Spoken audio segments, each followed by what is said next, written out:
All right, hello, welcome to Adventures in Lollygagging and Friends.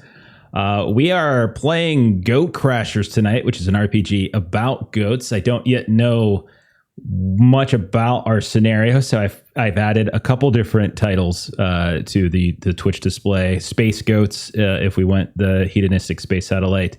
The Love Goat.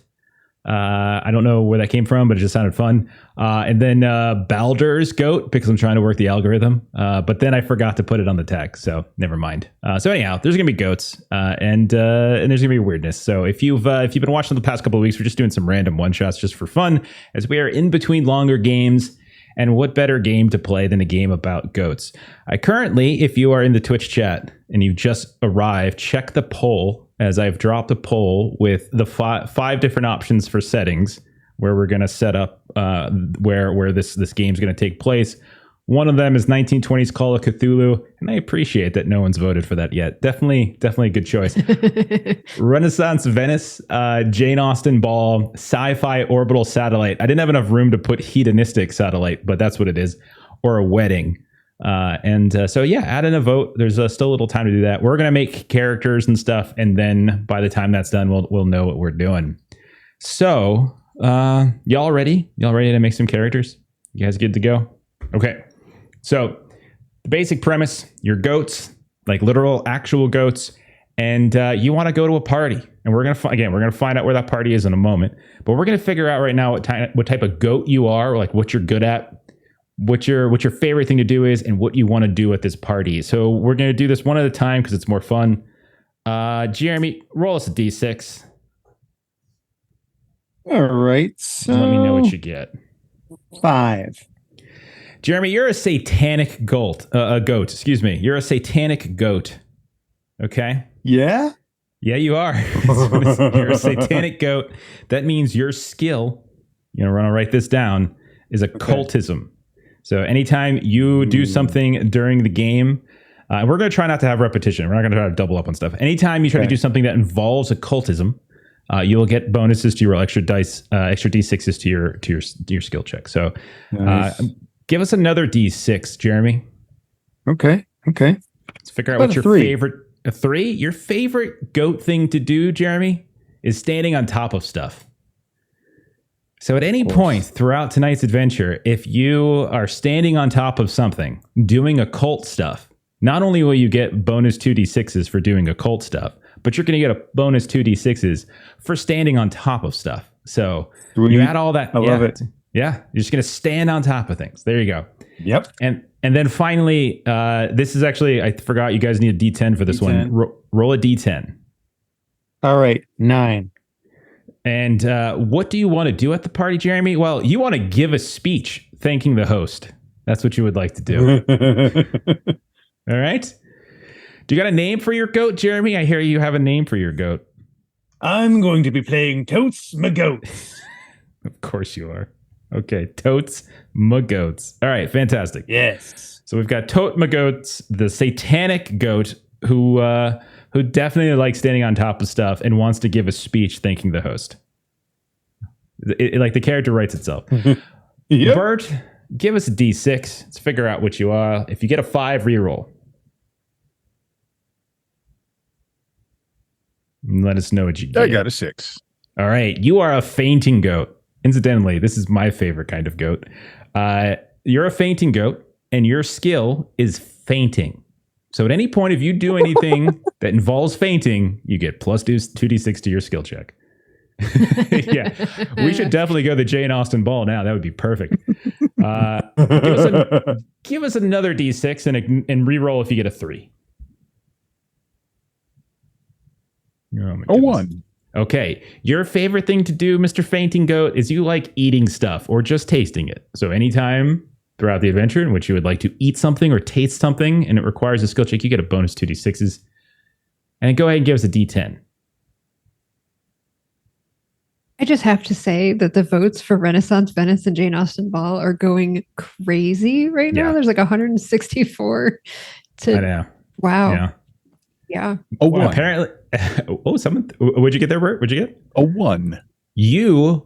Well, this makes sense because you like eating stuff or just tasting it. What do you want to do at the party, Bert? You want to eat cake. That's your personal goal. Okay. All right. And I already knew that Jeremy had a name, so I won't get you can. Well, I'll come back and get yours in a second if you want to give it a thought. And we'll dip down to Chuck.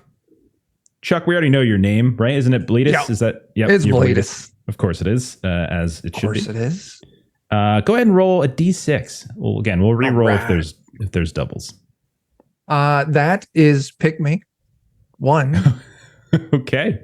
I didn't think that tiny Bleedus Bleedus. was a tiny. This must be when in his younger years. It's I mean, it's baby son of Bleedus. Bleedus. Yeah. It's baby- Oh, son of Bleedus. Baby. Oh, baby Bleedus. I like the Both are alliteration. good. Okay. So you're a pygmy, which means Yep. your skill is smallness. So anytime anything you do in which smallness might apply, it seems actually Yeah. fairly useful. Go ahead and give us another d6. What your favorite goat thing to do is? Rolled another 1. Eating stuff or just tasting it. Let's see. I think I already, Did we someone already have get that. Yeah, go ahead and reroll. I think Bert got that one. Yeah. That's a 4. Making a 4. mockery of physical barriers. That's That brilliant. fits. That That fits. fits. Absolutely. And then give us a d10 to figure out what you want to do at the party. All right. That is a 2. Steal a bunch. What is that? Canapes. Canapes. Canapes? Yeah. What the hell's a there you canapé? Made up It's- words. go. I mean, all for words are nerds. technically We know made up. this. So, so you want to steal a bunch of canapes and give them to your mom. It's very sweet. It's very sweet. Oh, Okay. okay. Yeah. Okay. I can handle that. Fantastic. So you have your personal goal. You have the 2 things that you're good at, or 2 things that might give you bonuses to your role. So being small and also making a mockery of physical barriers. And we know your name is Bleedus or Baby Bleedus. Baby Bleedus. Maybe it's double B. The way that Oh, I'm double B. double I B. like it. Aw. Double B. All right. Yes, double B. God, I love just riffing. Just riffing's fun. Why do I Yeah. prep stuff, Chuck? Why do I ever prep I stuff? don't This know, is man. Way more fun. This is way more fun. I try not to, and it helps. And Melissa, go ahead and give us a D6. Again, we'll That is try a to avoid. 4. You are big horned. And that means that you get fighting. And as everybody knows, Melissa, very violent in real life. So it fits. It fits. Okay, so anytime that you want to pick a fight or do something that you think fighting is going to apply to, you're going to get a bonus in your roll. What's your favorite goat thing to do, Melissa? Go ahead and roll D6. Number 2, headbutts. Oh, this is all coming together. It's just so Nice. perfect. And then finally, what do you want to do at the party? Give us a D10. I want to dance with an heiress. Oh, yeah. Yeah, that makes sense. Okay. That's pretty All right. great. So you want to fight all the time and you want to dance with an heiress. Okay. Apparently, I don't always want to fight. Sometimes I want to dance. Sometimes you want to dance. Maybe that's the problem. People have been putting you, into that corner with the fighting and you just want to get out of that corner. You Just want to show because the I world- like to headbutt doesn't mean I like to fight. Exactly. Okay. So I And think we've got She is Belinda, aka Billy. Billy. I see what you're doing. Okay. So we got Billy. We got Double B. We got Totes McGoats. And Bert, did you come up with a name? Donnie, little Donnie, Okay. little Donnie snack cakes. All right. Little Donnie snack cakes. Jeez. All right. So again, I haven't prepped anything. So this is all going to be, we're riffing like crazy. Let's see what we got. Let's see what the poll results are. Renaissance Venice with 202 votes beat out Jane Austen Ball, which was 190. So it was a 47 to 3. That's like, it was super close. It was definitely a 2-horse race. A Wedding, Call of Cthulhu, and Orbital Satellite were far below. A 2-goat race. Okay, well, this is great because my knowledge of Renaissance Venice is pretty minimal. So this is going to go great. Let's open up. Let's say we're opening up. I don't know, Renaissance Venice. Maybe we're just outside of Venice. Maybe nearby we're on some sort of, I don't know, farm type thing within relative distance of Venice proper. And the 4 of you are getting ready to head out because you've heard You've heard from maybe the people who own your land, or maybe some neighbors, whatever it might be, or maybe just some other goats. Who knows? That there is a pretty crazy party that your owners or your keepers are heading to, and for some reason they didn't bring you. And maybe that kind of hurts your feelings or something. And so let's open up then and give you all a chance to describe. So here we are. We're outside of Venice. We're outside of Venice. We're at a small little farmhouse. We see 4 goats lingering around. Let's start with Jeremy. Let's start with Totes McGoats. Can you describe something? When people look at Totes McGoats, what's the first thing they notice about Totes? I would think the movie The Vivitch, where you've got the big black goat with like the eyes that are just slightly off colored. Mm-hmm. That seems like it's a goat that seems to maintain eye contact very clearly and maybe vaguely can do human speech.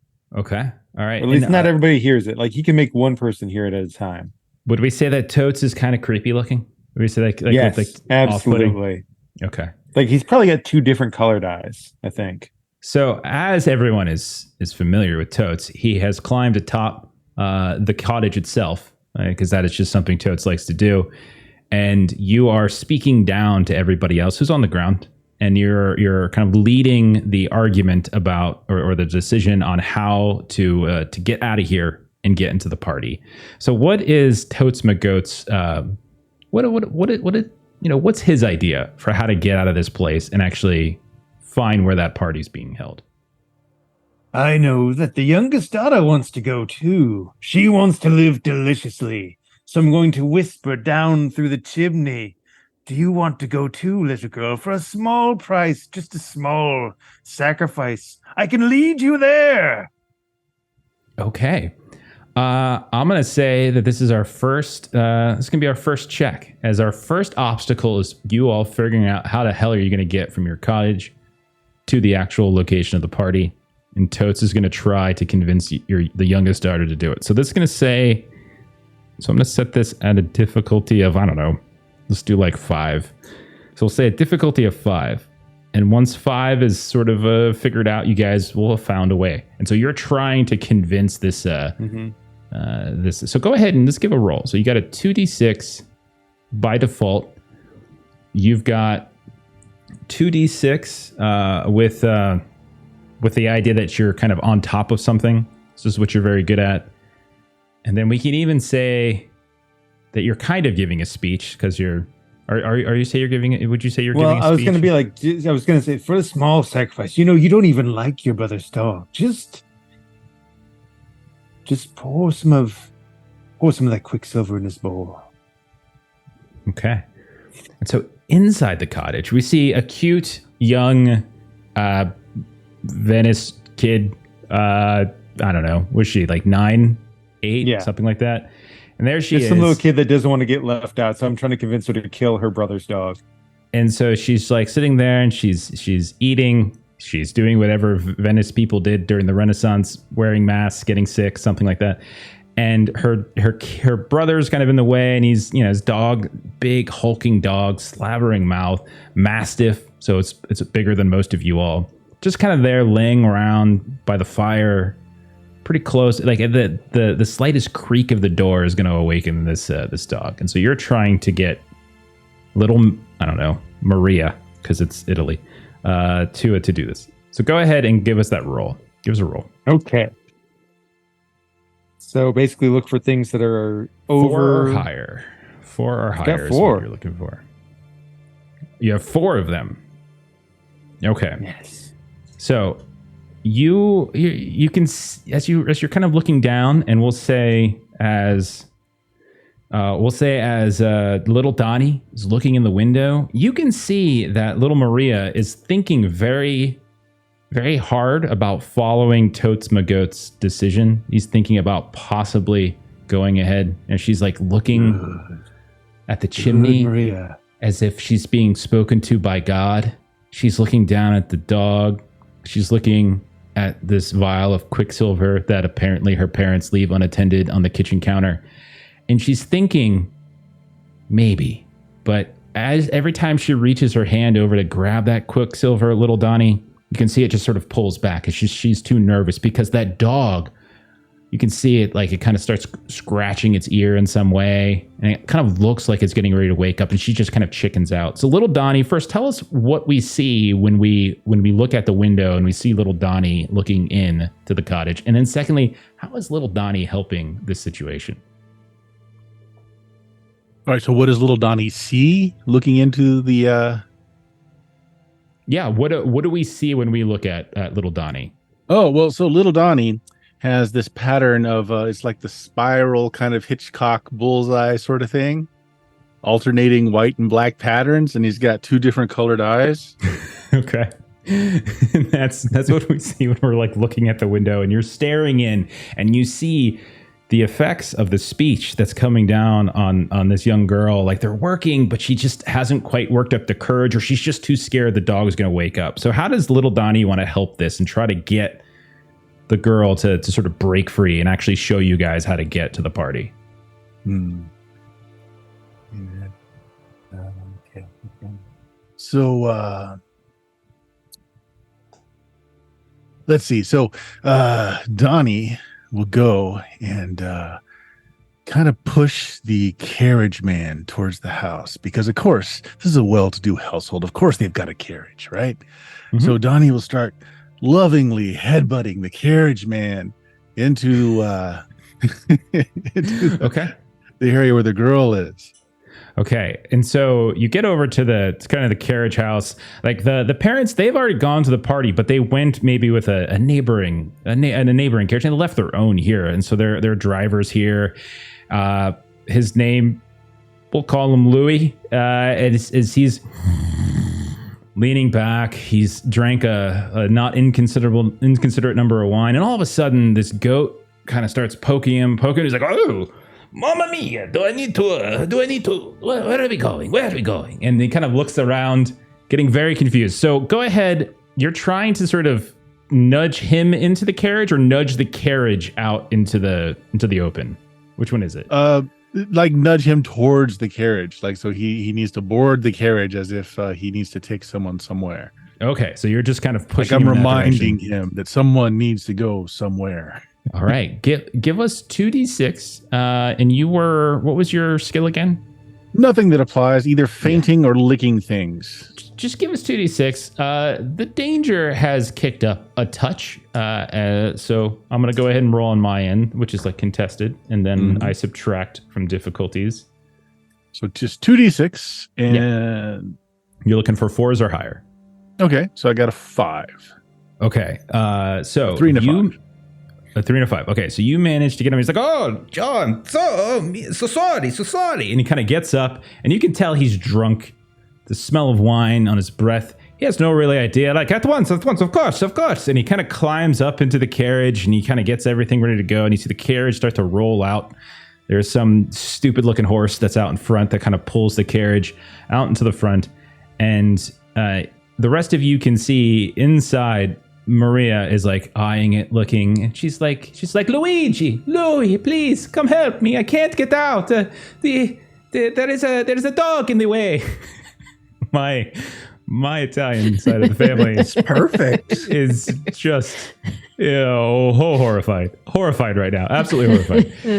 Yeah, and so the dog is still in the way though. Like you've got the carriage out, but the dog is still kind of blocking the way. So we're going to say then, let's turn to Baby Bleedus. Baby Bleedus, how are you helping the situation? What does Baby Bleedus look like? And what do you want to do? Baby Bleedus is the most adorable tiny goat the world has ever seen. It's big, dark eyes, soft, fluffy fur.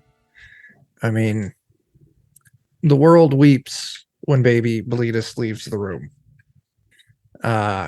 So just to make sure I'm understanding, where is this dog that's blocking the way? The dog is inside the cottage, laying right in front of the door, the very door that Maria needs to come out to board the carriage that has just been brought out by Louis, or Luigi, or they call him Lou for short, trying to get you're trying to basically get her to get on the carriage, and in doing so, that might convince the driver to actually drive at this point. Because so far, like the driver is drunk and brought the carriage out, but like once they see there's nobody in the carriage, well, they're not going to drive all of a sudden. So, yeah. Okay. Well, easy enough. We just got to get the dog out from in front of the door.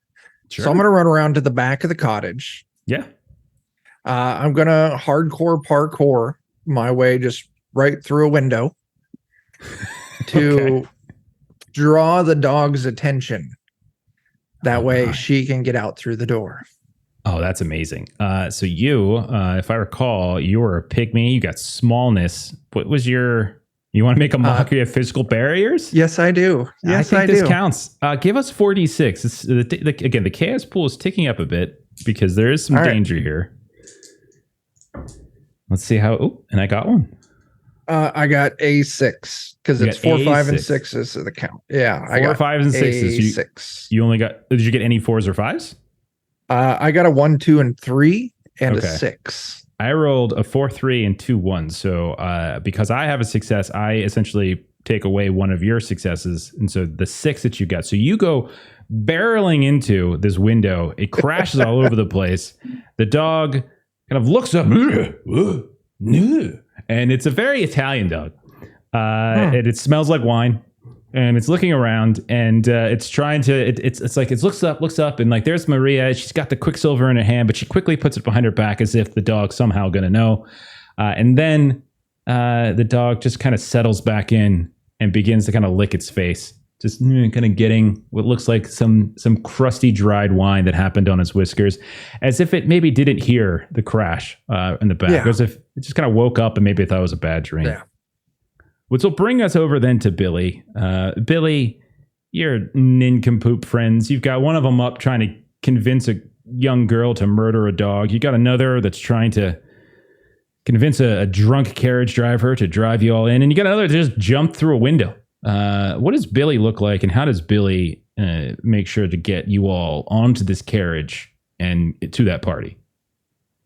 So Billy, as is visible behind me, is kind of light colored, has orange eyes, and these 2 really long, tall horns off the top of her head. And she sees that, the humans that live in the house go in and out the front door. And so she's really confused about why we're not just ramming open the front door to solve this problem. And Billy likes to headbutt things. So she's going to back, and ram her head into the front door. Okay. Like I said, the danger has grown a bit as the dog is kind of awake.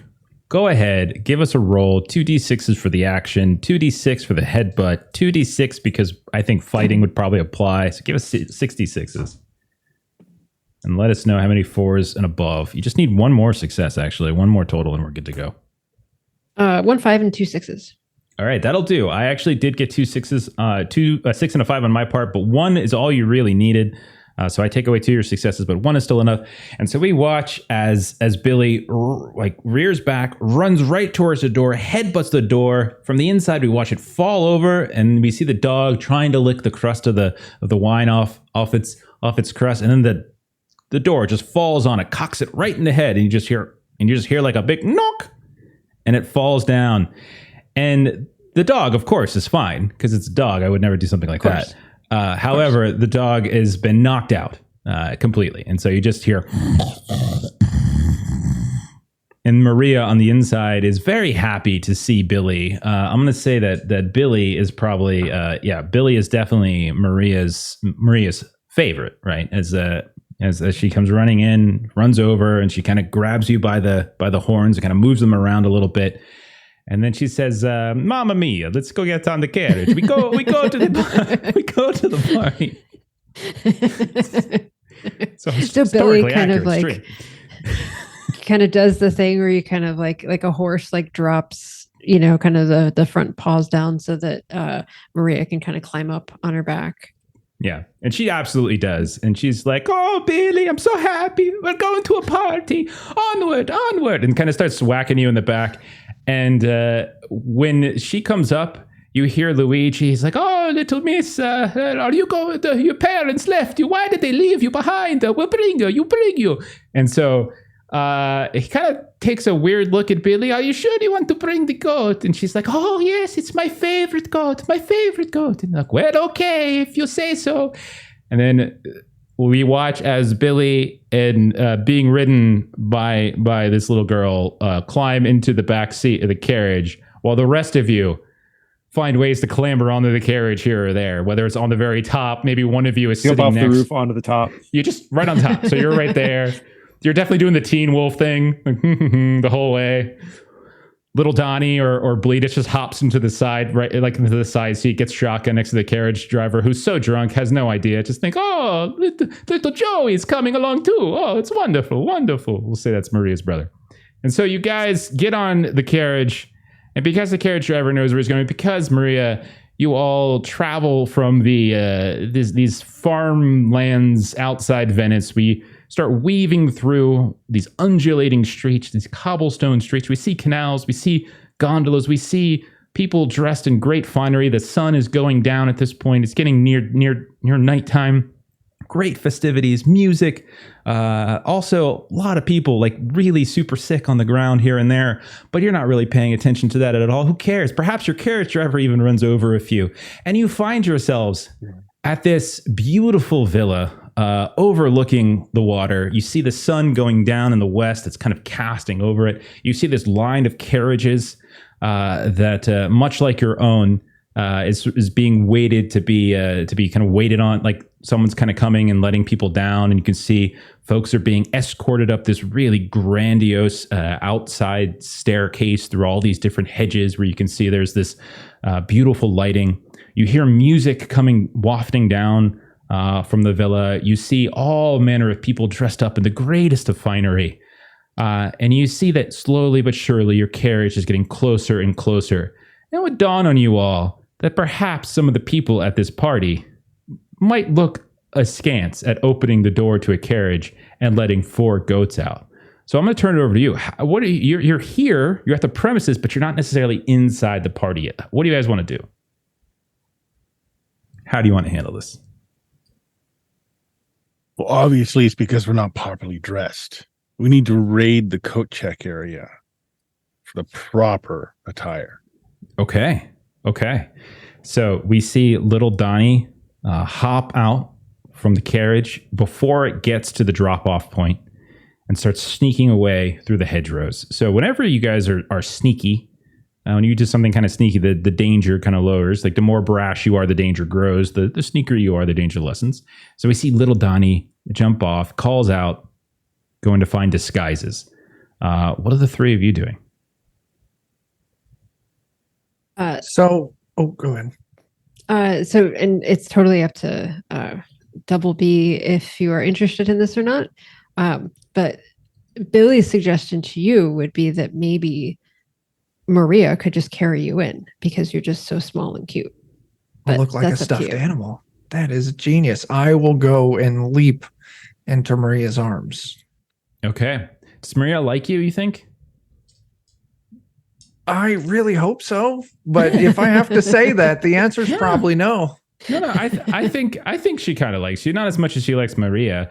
And so, Billy, you're too small to give her rides. So that's fair.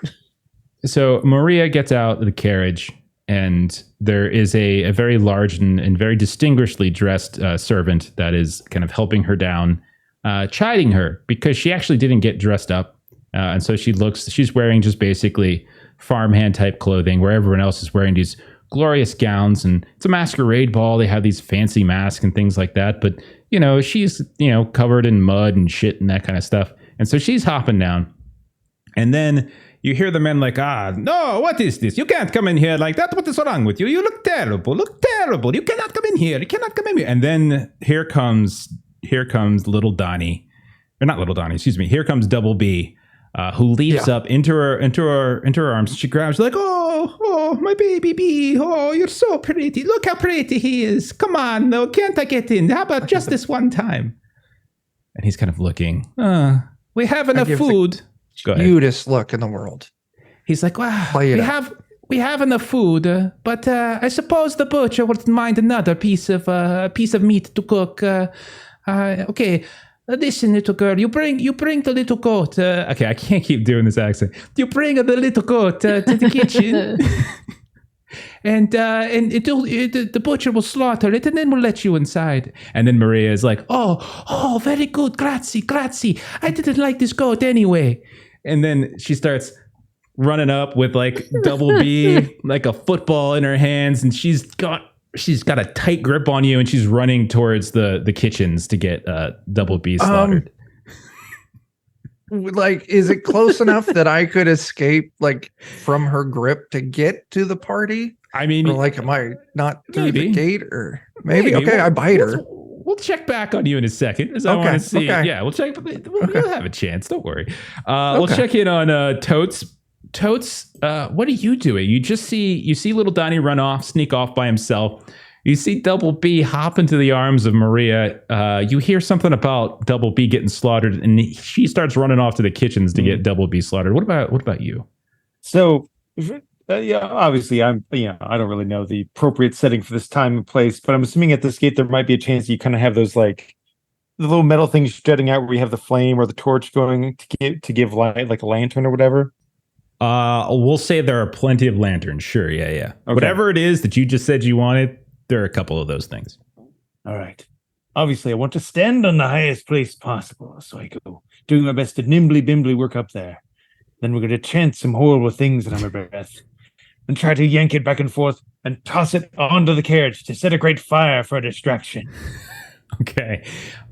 This sounds extremely dangerous and brash. Yes. I love it. Let's go ahead and do a roll. The danger is going to tick up because of that. Go ahead. You're going to get 2d6, obviously, for standing on something. Not really, are you giving a speech, or are you just like tearing stuff up? No, I think that's just what I want to do. I think my things are I like standing on high places, and I like using occultism. I'm not really doing a spell. I'm mostly just on a high place trying to set a fire. Gotcha. Okay, so yeah, you get your stuff. Go ahead and roll your bonus die. I'll roll. Let me know how you do. I got 2. Okay. I did get 1. So I'm going to say you're up there. So we're going to treat this difficulty, like this whole pool of difficulty, is all 4 of you finding your way inside. And so this is part of it. Okay, so all 4 of you. We're going to put this at like 6 this time.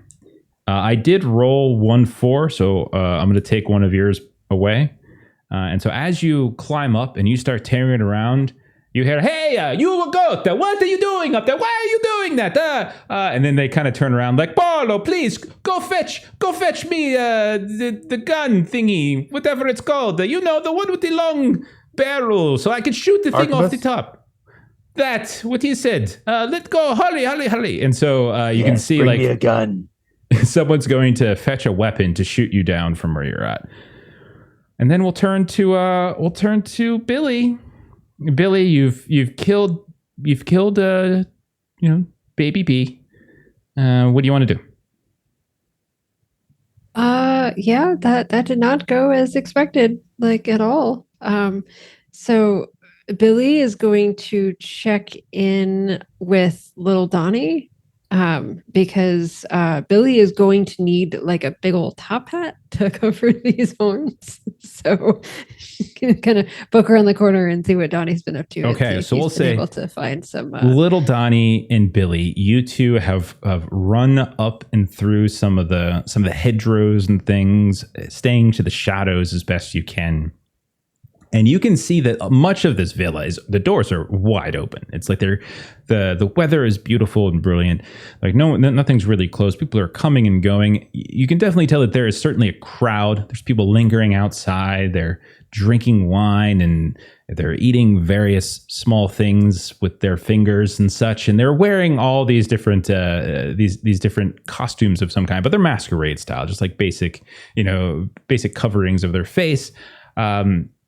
You know that if you're seen breaking into the coat checker, if you're seen actually into the area, it might prove some trouble. So both of you are here. So Donnie, Billy, am I doing like a new kid thing? Billy, Donnie, Joey? I like changing plans. let's go and get uniforms for the staff because no one looks closely at the staff. I'm right behind you. 3 goats in a coat. Yeah, exactly. Which is one of the sketches on the instrument. Have you seen the rules? It's one of the sketches. It is. Okay, so the two of you want to break into like the kind of the kitchen area or the servants area. Go around servants the back. area. Okay, I would say again probably a little easier to do that because there's probably a smaller bit of a crowd, and you can probably even get into their servants area, and they're mostly at work, so it's probably not as bad. So we'll say the two of you break into this small building that's a jutting or kind of adjacent to this larger central area for the party.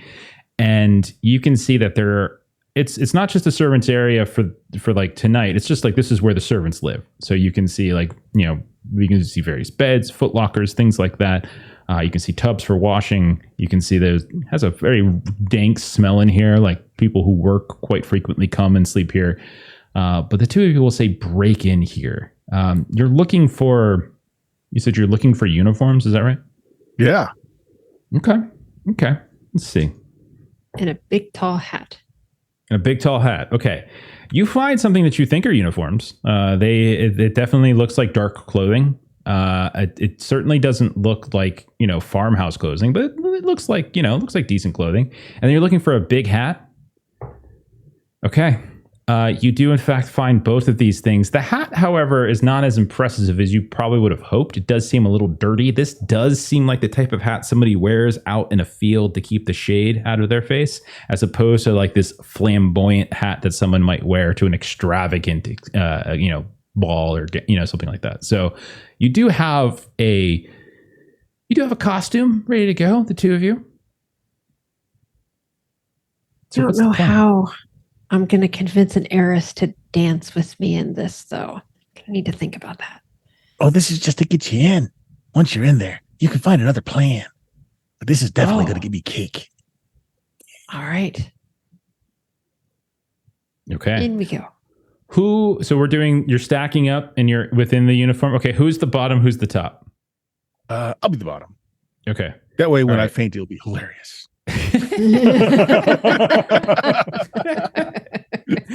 It's a word you say the two of you are going first. Are you trying to just go into the party, or are you going, is there anywhere else you're looking to go? Doesn't Donnie want to eat stuff? Well, the stuff is at the party, so Yeah. Okay. So the two of you leave the servants area, one on top of the other. So does that mean little Donnie is walking around on 2 hooves and standing? Yes. Okay. Yep. Okay. So it's kind of this jerky movement here and there. It's kind of wobbly the second half. But neither of you are particularly small, right? It was Chuck who was really small, right? It was Baby B. Double B. Am the pick me. Yeah, the rest of you are kind of big. So you're not that, you're kind of tall as you're wandering through there with this uniform on. And you start to push your way into the party. And you do get inside. However, both of you can hear from different groups as you pass, like, oh my goodness. Oh, goodness. What is that terrible smell? Terrible smell. Absolutely horrendous. Oh, goodness. What is this? And one person even spits in your direction just because why not? And you can see you're definitely drawing the attention as you have, now that you've wandered into the light, realize that you're wearing older clothes that probably haven't been cleaned or pressed in some while, in some particular way. You do have the basic uniform of like a servant or a waiter. The hat, however, is like you look ridiculous as you're wandering through with a field hat. And you can see at this point, and I'll give you a second to think about what you want to do, as there are now a handful of other servants that are running in your direction with terrified and very upset looks on their face. But before we get to that, let's jump back over to Baby B.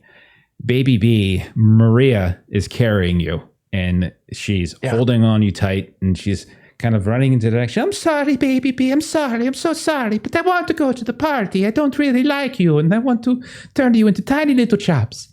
As she's running with you. Baby B, what do you want to do? I look up at Maria and give the most intense puppy dog eyes.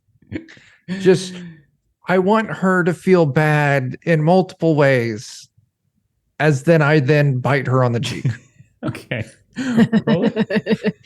Roll a 2d6. Oh, goodness. Roll 2d6. I don't remember where I put my dice. Oh, there they are. They're in the dice tray. Okay. Imagine that. I got an A4. Okay. Let's see how I do. Oh, God. Well, I rolled 2 successes. And so you bite her, and she's like, ah, you hideous little creature. This is why I'm going to gut you and kill you.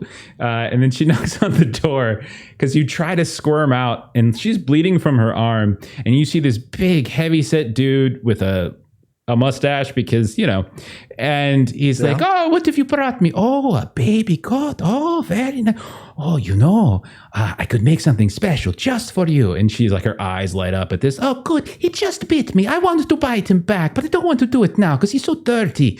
Could you clean him up and rip all his fur off and then cut him up in a little piece and maybe put some rosemary on it? And she's like, oh, indeed. And they have this long conversation about how they're going to cut you up and cook you. And you're just sitting in there. And then his big ham hock hand comes down and just grabs you by the scruff of your neck and pulls you up. And you're looking at him right in the face, baby B. And he's like, I'm going to gut you, I'm going to cook you, and I'm going to feed you to the little girl. And that's what you get for biting her. I think I've only got one recourse here. Okay. One that sounds feasible. He's got me by the scruff of my neck.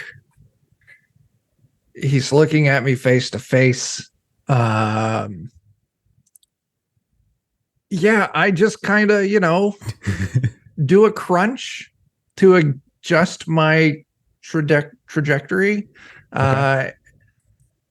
And I try to urinate in his face. Okay. That was not where I thought you were going with That's that. exactly where I thought it was going. Okay. I thought it was going to be a kick to the face. I want to remind you of a few things. First of all, this is very dangerous. The chaos pool has grown relatively large at this point. Yeah.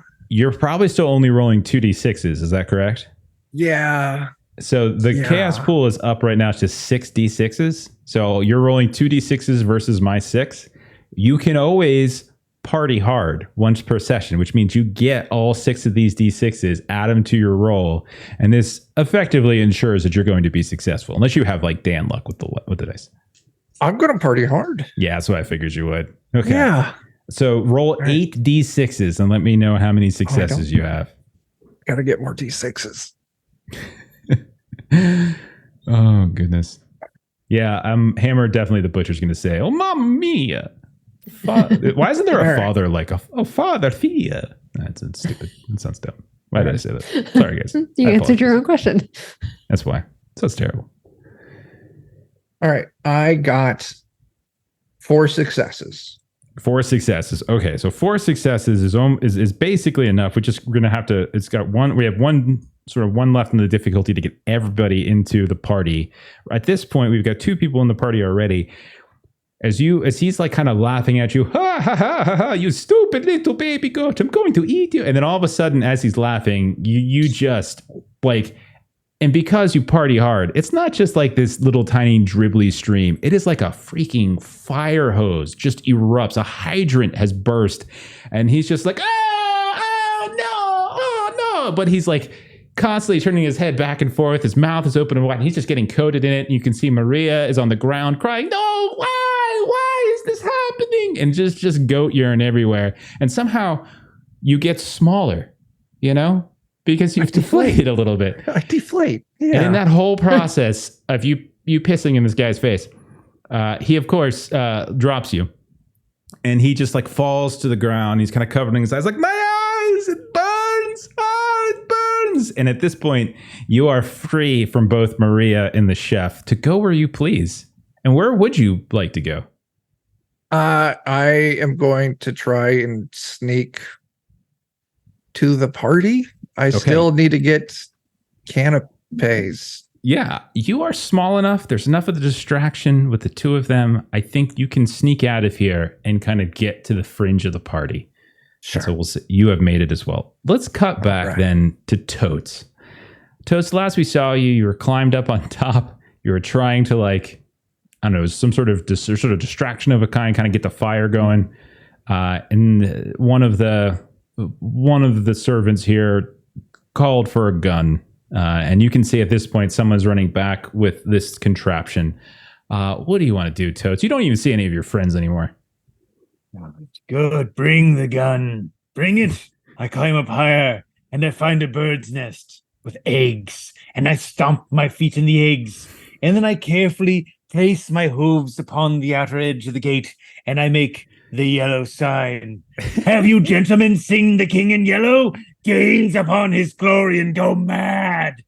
And I want them to go crazy with their gun and come charging into the party with the guns. Dude, roll. Give me a check. Give me 2d6. I'm standing on something high and I'm doing a cult. Yeah, I think for sure. So that's 66. You can also party down if you wanted to party down. If hang on, let me double check to see if the chaos pool resets after someone party downs. Yeah, so the chaos pool's at 0 right now, thanks to Chuck. So it's back to 0. I'll say this will probably kick it up 1 though. So it'd probably be That's 1 in fair. the chaos pool. I'm doing everything I can to make this as bad as possible. Okay, give it a roll. Oh boy, that's 4. Okay. I rolled a 1, so you're fine. So they're coming out. They're like, how did you load this stupid contraption? Where is my bow and arrow? And they're like running up. And then you have climbed up from this lantern torch area. You climbed onto the tree, found and smashed some baby bird eggs, and you started smothering it. Where were you smothering? Onto like the wall of the house? Because we were initially like the carriage came up to the gate or whatever. And my hope is to like put the yellow sign all across the gate. So anybody who comes up to this now open gate will see the yellow sign, go crazy, and enter the party insane, especially the person with the gun. So and you got 4 successes. I'll let it we'll say what happens. And a couple more people get out of their carriages. They see this thing and they're like, oh, what a very curious insignia on this thing. How very curious indeed. Oh, the cloud waves break. And they start actually quoting parts of the poem. Like, oh, I can see a city reflected in the, do you see it right there? And they're like kind of pointing at it, kind of getting obsessed. And like, we see the peaks and then reflected there in the lake. Oh, how wonderful.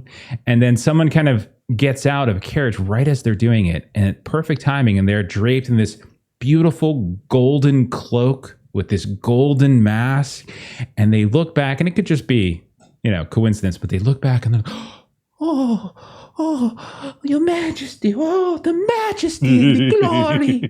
And they're like leaning and like genuflecting before this, and they open the door as this tall figure starts striding up the steps towards the villa, and they start following behind, like carrying like his like the train of his robe in their hands, and they've got the gun as these 2 mad servants have now entered the party.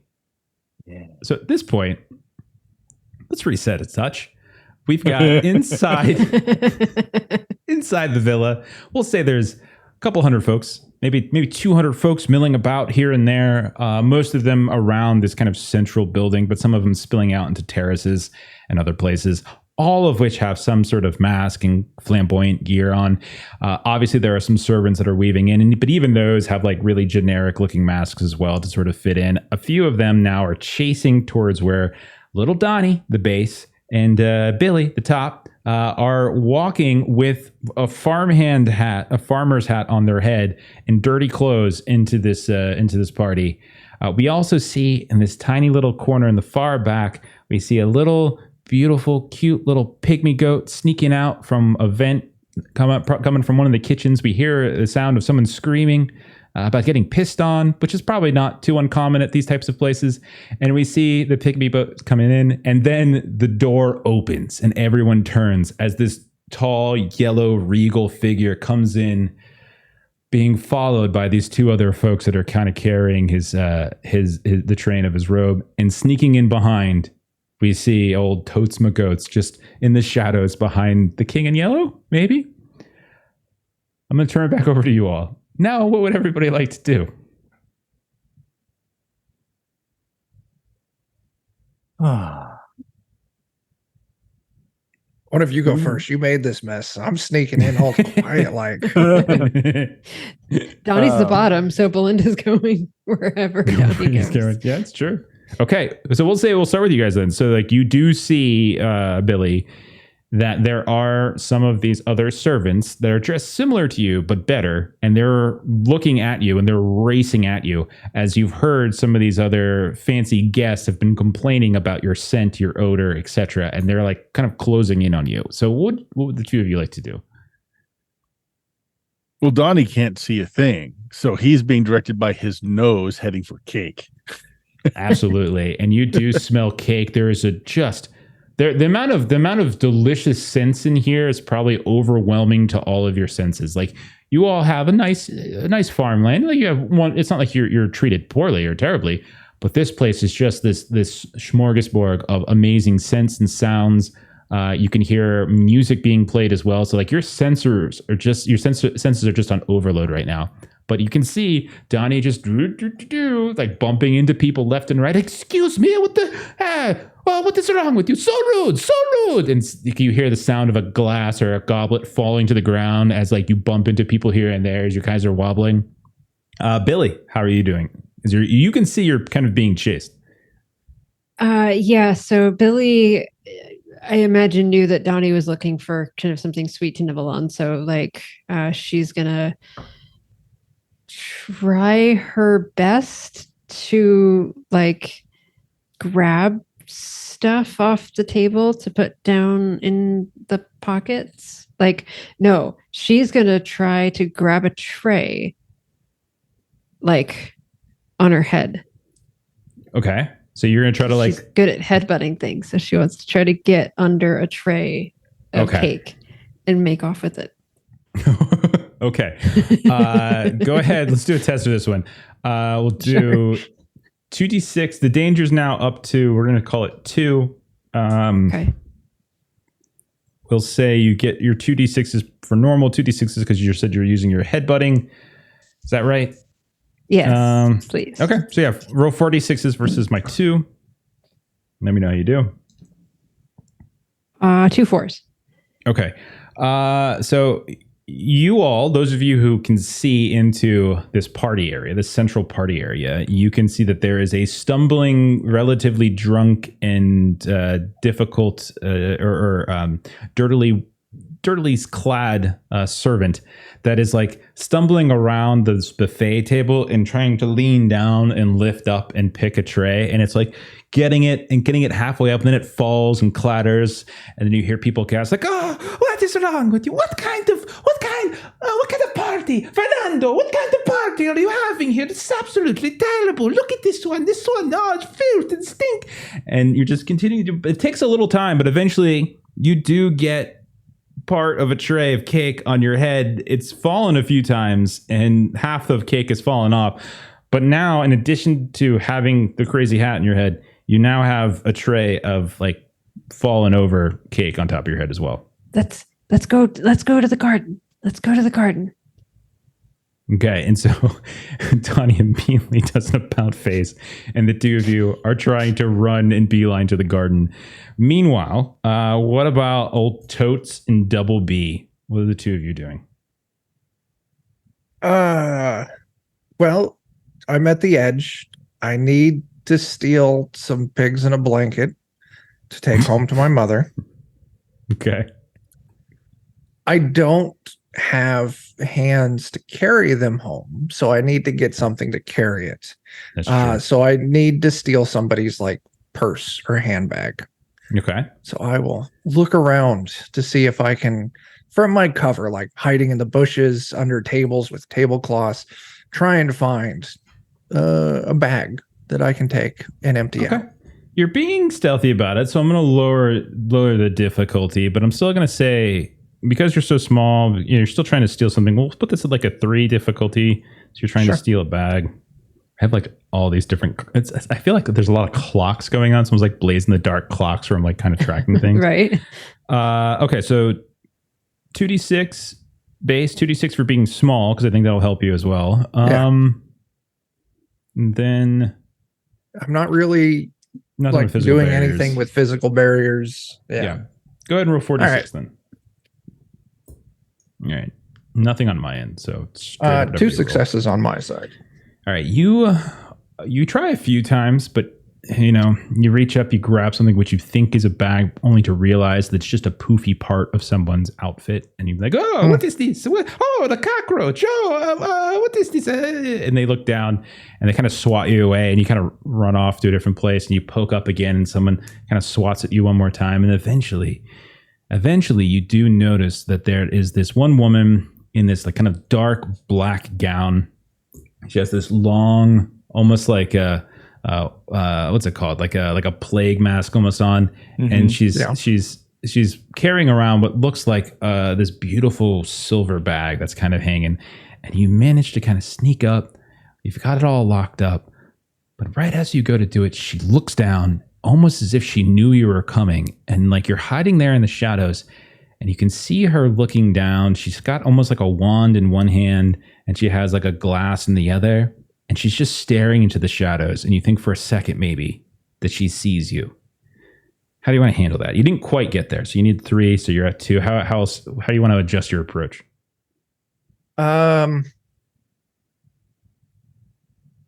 she's standing there. Each hand is occupied. I want to... Hopefully she's, drunk. So I want to dart out from my hiding place in a chance of surprise. Right between her legs. Just keep going. Try and get her to like jump something, fall. And then hopefully once she falls on her butt or, she leans forward to look where I went and she just rolls forward and does an accidental somersault or something. Okay. All right. Give us another roll. And see how you do. Danger is kicking up a little bit as she's really veering down. She's very, very interesting. You can't even see her eyes, really. Okay. Would my smallness still be in factor here? I think so. Okay. And you know what? You can put physical barriers for this one too, I think, because you're actually bumping into her, and a person can be a barrier. Sure. Okay. Well, that's good. There's 1 success, and then the 2 extra D6s. There's 2 more successes. So I got 3 altogether. Perfect, because I had 2, so that's going to cancel out 2. But you still got the 1. That's all you needed. So you dart out. She stumbles a bit, and you hit oh, goodness me. And you grab on, and you kind of tear this silver bag off of her, off of where she has it on her shoulder. And you go darting through, and before she can actually get herself situated and look and find you, it's too late. You've already dashed away into the shadows, and you have your bag. Totes my goats. What about you, man? Okay, well, fortunately, somebody actually called out to the host earlier. I heard them call out, Fernando, what kind of party are you hosting here? So Totes is going to key in on that. He's looking for Fernando. Is he like up on a balcony somewhere, or maybe under a canopy, or? You see him on a balcony on the second floor, kind of like it's like a second floor terrace, like overlooking what's beneath here. And you see he's kind of sitting almost on this raised platform or dais, kind of looking around. He's got a few people flanked on either side, and he's just looking down. And he's got a hand, he's got a glass in his hand. He's holding it in that sort of really pompous kind of way, where he's almost kind of sort of flicking it backwards a bit. And he's just looking around. He's extraordinarily heavy man. And he's just like, what kind of party am I having here? Well, a very multifaceted one. Good food, good wine, good people. And don't forget the auction later, of course. As he calls down. But meanwhile, like he's looking down, there's like a little bit of chaos here and there. As a handful of folks are chasing after somebody who's trying to run out to the gardens. You see another woman is like shouting because someone stole her purse. But he doesn't really seem interested in helping these people. So, but you do see Fernando. Okay, I can't really think of a good way to do anything at cult.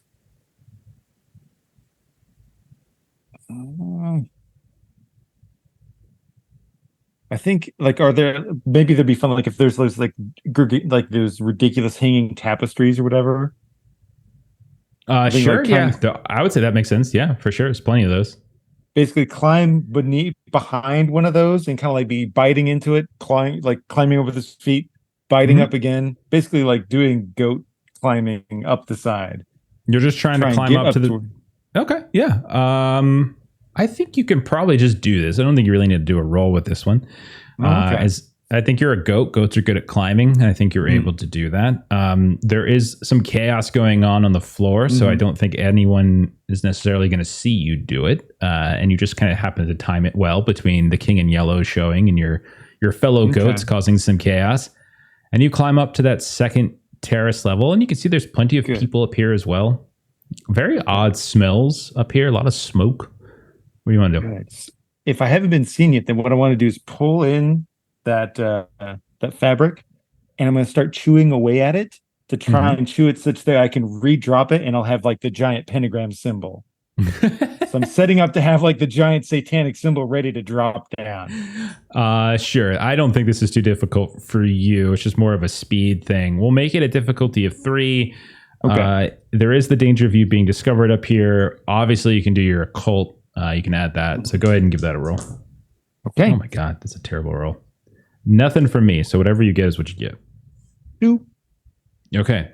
So we'll say right now you are in the process, in the corner, hidden, biting away, trying to make this sort of pentagram, occult symbol, and Fernando has not yet noticed. Does he have a wife? There is a very there's an older woman that's kind of next to him right now, and she's got this long, kind of curling, flowing, kind of gray hair, and she's laughing. Oh, Fernando, you're so funny. You're so very funny. And so maybe it's his wife, maybe it's somebody else. Who knows? But she's like kind of like fawning over him a bit here and there. Out in the garden, we see Billy and Donnie. You guys are running out, and you've managed to keep ahead of the servants. And as you're running out into the garden, stumbling through some of the hedgerows, there's lanterns, torches kind of being set up here. You hear a sound, a very familiar sound. You guys hear meh, and then you hear meh, and then you hear like 10 more meh, meh, meh, meh, meh, meh. And you look out, and the garden has been decorated with all sorts of streamers and colors here and there. The lights are quite bright. You can see there's almost like a stage or a dais. And you can see that stacked on either side of it are about 20 or 30 cages, all with goats in them.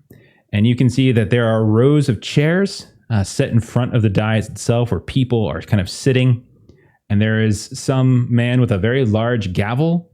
And it's like, okay, and now for the next auction, we have, this one, very nice one. From up in the mountains, we've got a mountain goat. Yes, very baby mountain. Bring the baby goat out. And you see like some other servant kind of starts picking up and carrying one of these cages with a mountain goat up to the stage. Now, which one of you kind folk would like to bid on this? But as the two of you are looking at the rows and rows of these people, all of them, you can tell, have these like curved and crooked daggers. And some of them are kind of stained, covered in blood, and here and there. And there's like dead goats on the ground. As there seems to be some kind of strange like goat auction that seems to be taking place. And this is what you see as you stumble out. Yeah. Yeah. Billy is going to like shout, whisper down to Donnie. They have us in cages and they're selling us. This is Renaissance era, right? Yeah. Yes. Yeah. Little Donnie's going to stick his head out and grab the first rapier off somebody's hip that he can find and charge outside. So the little rapier sticking out about midway of the costume. So we see. So little Donnie, as you guys are running out, there's folks are trying to grab you because you kind of made a scene in the inside, and we'll say you're trying to reach out and like basically disarm somebody. So go ahead. Let's do a roll. See if you can effectively disarm somebody and take their rapier. Let's make it difficulty of. Let's just make it 4 because let's do something. You can do. You guys are being stealthy, so once kind of stealthy in a way as you're trying to disarm. So I'll reduce the cast pool a bit. Don't forget, you guys can party hard. Chuck's already used his, but at any point you can say you're doing it and take all the dice into your pool. But Bert, what was your skill? Your skill was fainting, right? Doesn't apply. Fainting and tasting. You're tasting the rapier. You're just kind of tasting the serious. I'll give you that. So 46s. It's going in the mouth. It's being tasted. Yeah. So yeah, go ahead and roll. And since there's two of you here, you guys can contribute to the same task. You don't necessarily have to like just do the rolls yourself. So like, Donnie, you can assist in this in a second. I can't tell what the individual dice were. Does that not do it on this? You should be able to expand it. Are you in Foundry? Oh yeah.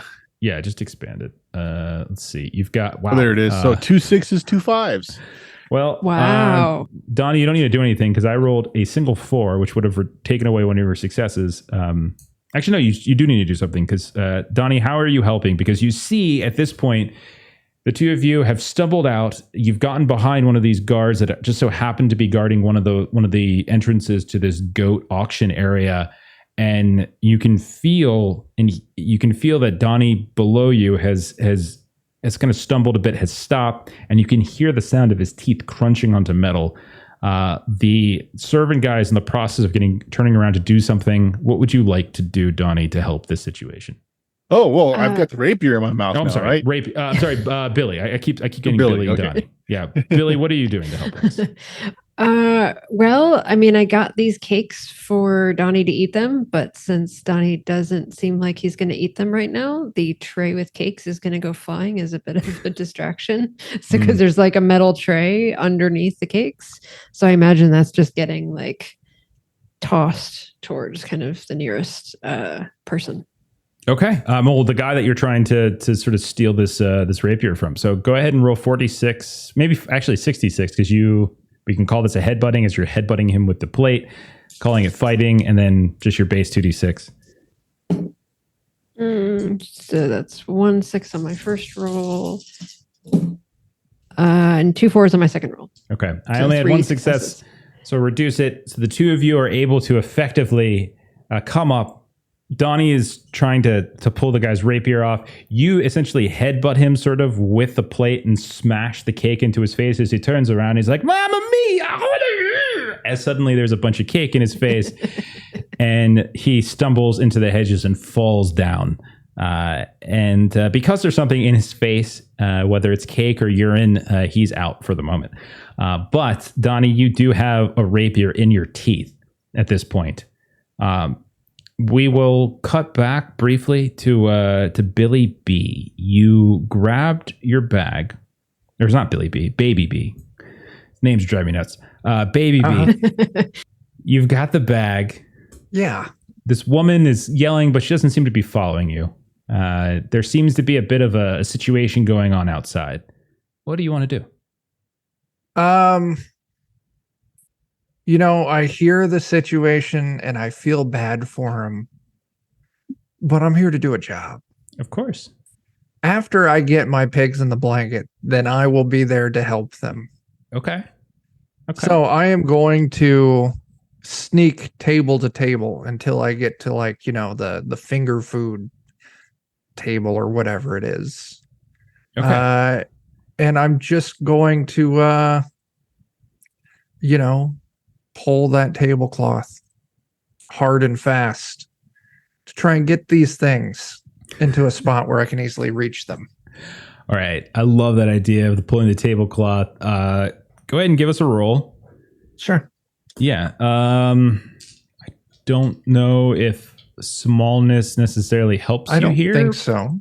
But I'll give you physical barriers, though. Okay. Would I be able to steal a bunch of canapes? Yeah, but I don't think you get a bonus for that. I think that's just what you don't? do. Okay. Yeah. Okay. All right. Yeah. So yeah, just go ahead and give it a roll.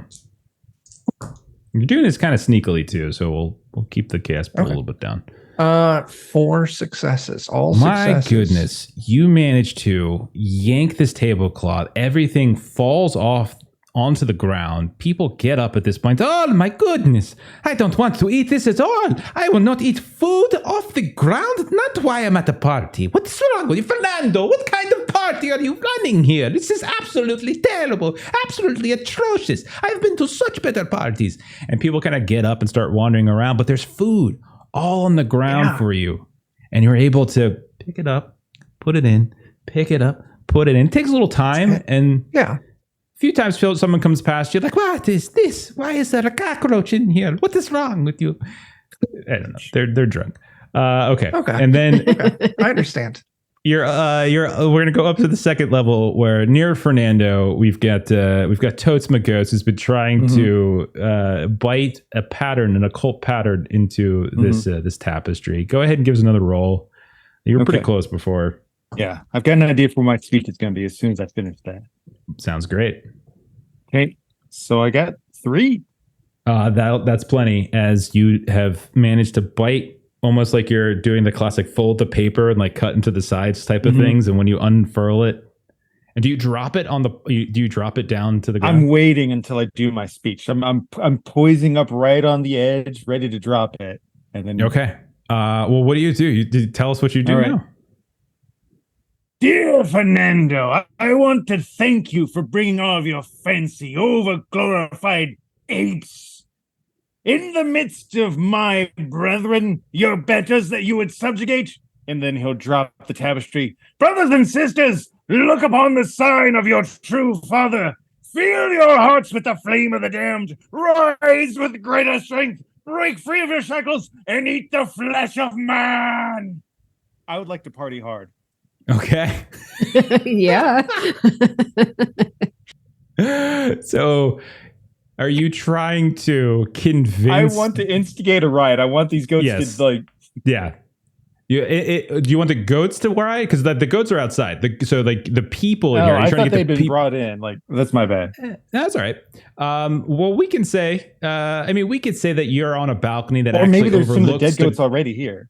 Or we could say the balcony kind of looks out over the garden as well. And so part of this that'd be perfect. Yes. Yeah. And so we'll say that. So like you can actually, it's not just looks over to the interior of the party, but you're looking outside of the balcony and you can see that there's some fighting and stuff going on.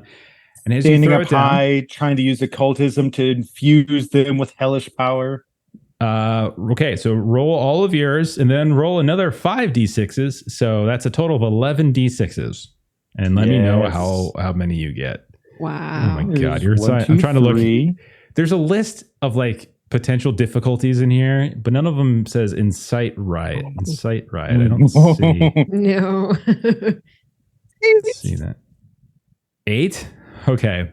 So Donnie and Billy, you are down there. You've just taken out this guard. Donnie, you have a rapier in your teeth. And you see floating down from above, from the balcony over by the main building where the party's going on. Floating down is this tapestry that just falls down in front of all these rows of sitting cultists. And up above, you see your good friend Totes Magotes now, who is just giving this speech. Now, to humans, it sounds like this. It sounds like meh, meh, meh, meh.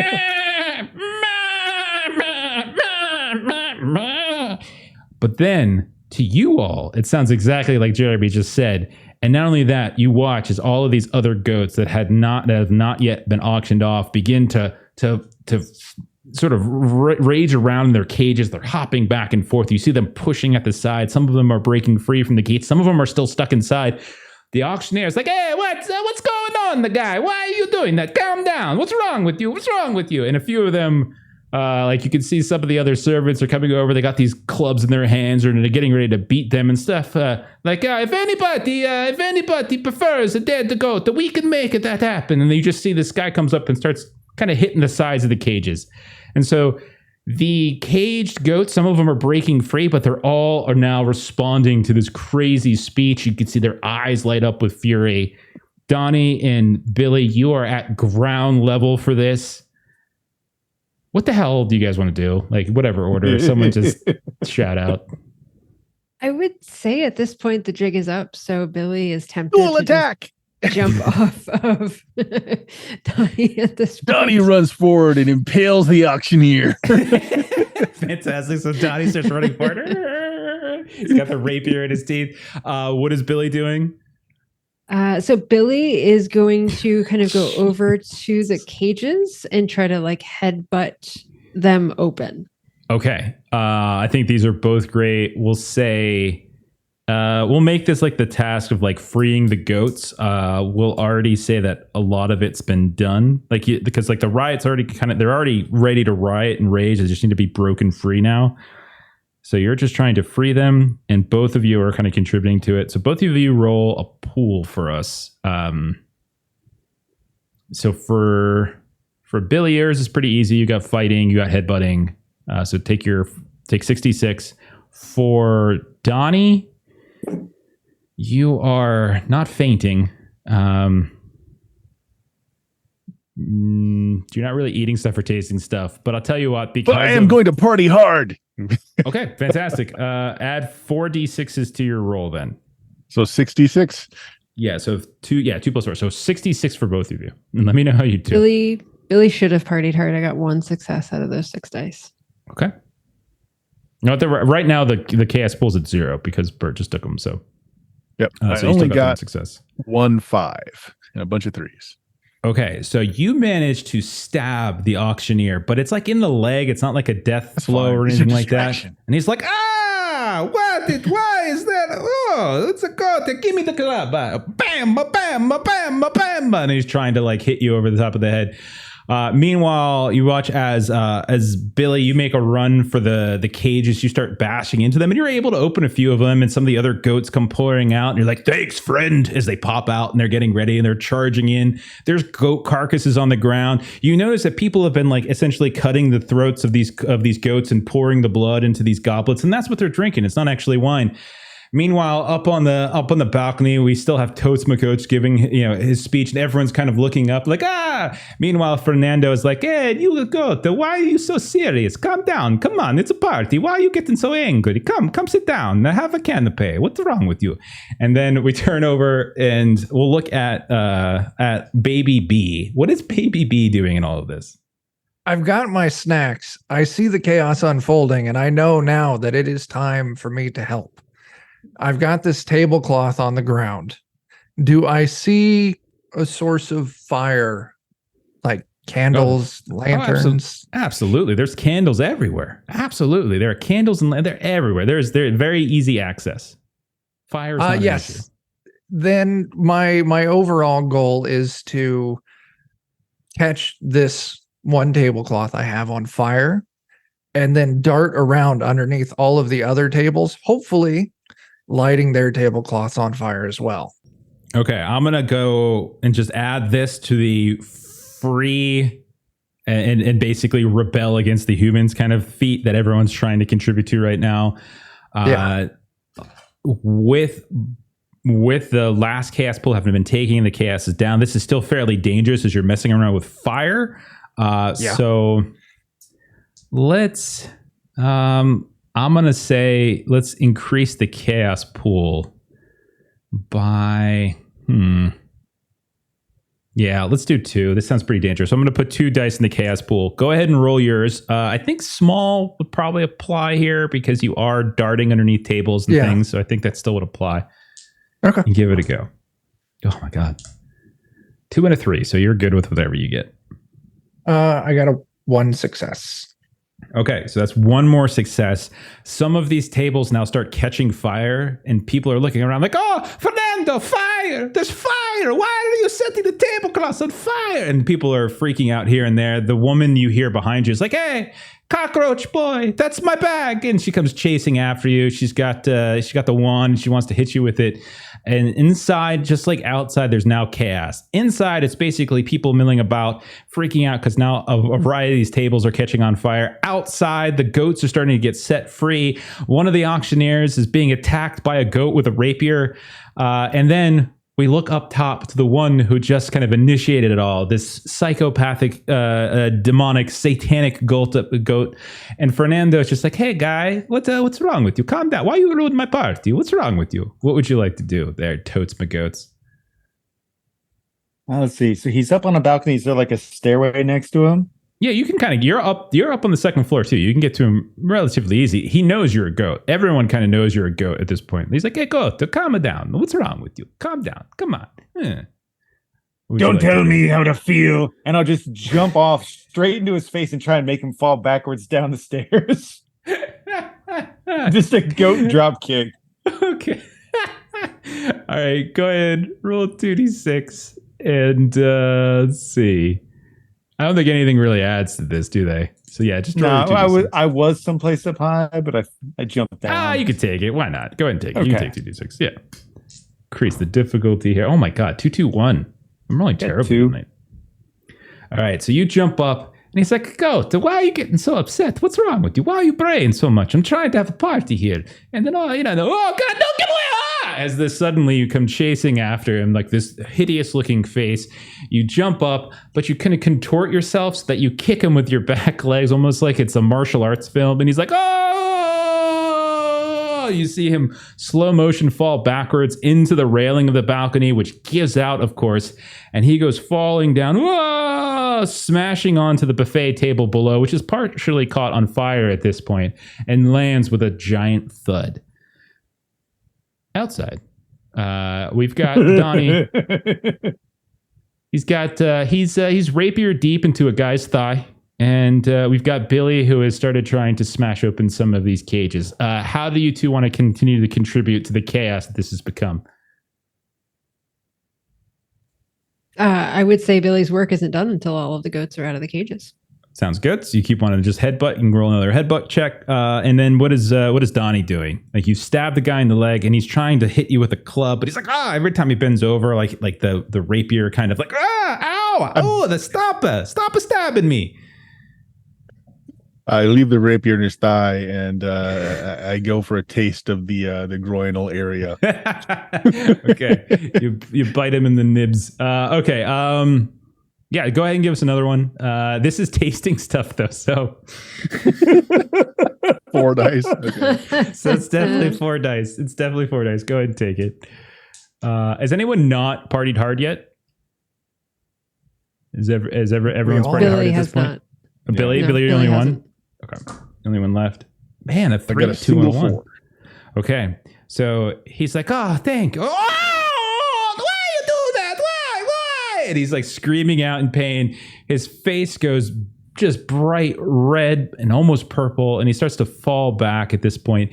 You can see some of the people, so he's kind of knocked out. Some of these folks who are in the chairs have now gotten up. A few of them have these curved daggers. And they're like, goats. I always knew they were bad. And they come start charging at the two of you. And you now have like a small squad of weird Italian cultists who are trying to kill you with knives. How about let's touch back in with Baby B. It is absolutely insane. 3 successes on the... okay. 3 successes, we'll say, with your 3 successes against my... Okay, I got 1, so I'll take 1 off. You do manage to get a few more of these goats free, and so all these cages start opening up, and you just see these different clashes as you see a group of cultists dressed up in beautiful attire, masquerade, style masks on, charging in with curved blades, and then you see these goats leaping free from the cages, and they come together like this glorious clash in the middle of the garden as this all-out war begins to sort of transpire out here. You see knives and daggers are being swung, and you can see the goats are moving about with their horns, and it's kind of like a fencing parrying duel that are happening. Others are kind of getting knocked down, bit here and there. A few of your goat friends are getting stabbed. Some are like hopping up on top of these high, beautiful like statues, like these beautiful marble statues, and just doing like wrestling moves down and just landing right on top of the cultists. And it is just absolute chaos and pandemonium. Let's go back to Baby B. Baby B, you've got your canopy. I do. I have completed my goal. I've heard, Totes over there yelling. He likes to give speeches. Sure we can find a keg. So there's only one of my friends that I think still needs some help. So I am going to look around the panic crowd for someone who I think might be an heiress. Oh, okay.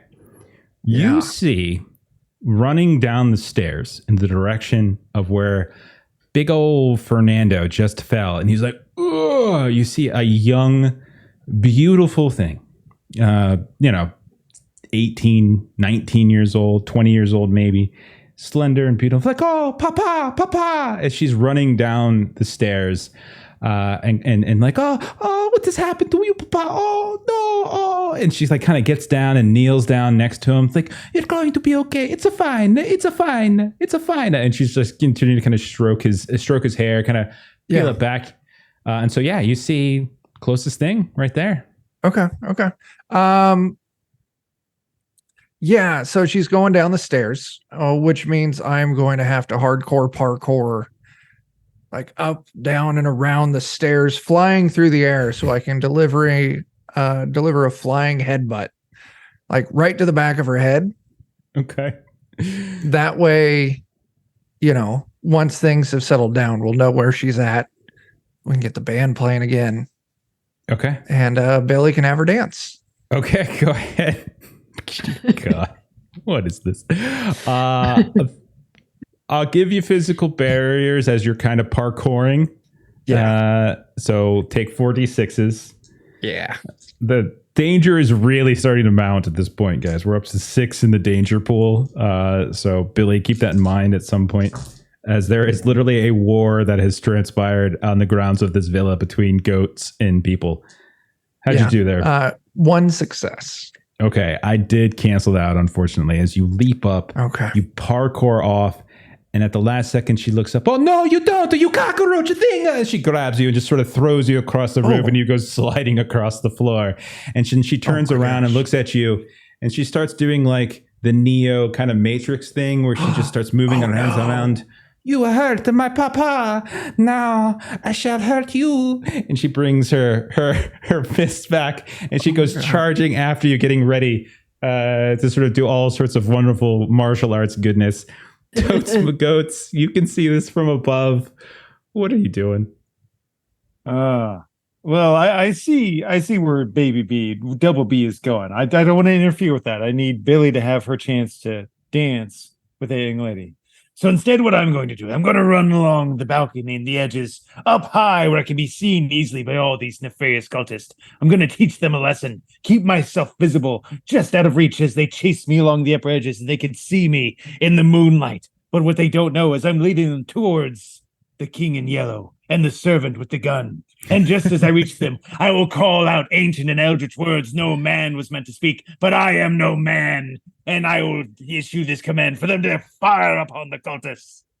Okay, this is everything. This is 66. You're up high. You're kind of giving a speech. You're shouting down at them, and they know that you've been responsible. It's that the goat. That's the ones who got them all riled up. But get them quickly. And so they start throwing like rocks and chairs up in your direction, and you start running across the balcony. Oh, he's getting away! Get them! Now they're chasing after you, kind of along this outside terrace. Give us a roll there, Jeremy. Okay. So I love this game. This is so ridiculous. I rolled so bad. Oh my god! I got 1 success. I got 3. Okay, and so you're giving this speech. So what's your speech? What is it you say as you get over there? And there you can see down below you, at like this beautiful outdoor table. You can see the hedges have been well manicured to show some animals or something. The king in yellow in all his state is kind of sitting there, has a goblet of wine, is just kind of sipping it. And you can see those two servants, the one with the gun, are both kind of behind, but there's a whole loud crowd there, and they're all just kind of looking up. Some of them you can see are painting things on the walls here and there in their own blood. Feces, maybe, you're not really sure. Could be mud, but they're just kind of looking to approval for the king in yellow. You can see others are reciting poetry. Roses are red, violets are blue. I am insane, but so are you. And over and over, like they're all kind of trying to get the approval of the king in yellow. So what do you say as you stand looking down from above at where the king in yellow is holding court? Basically, it's kind of like in some strange ancient eldritch thing, but I'm largely asking them to welcome these new people to the show, bring them to the new world. And so as you call down, we hear that speech, but again, everybody else hears.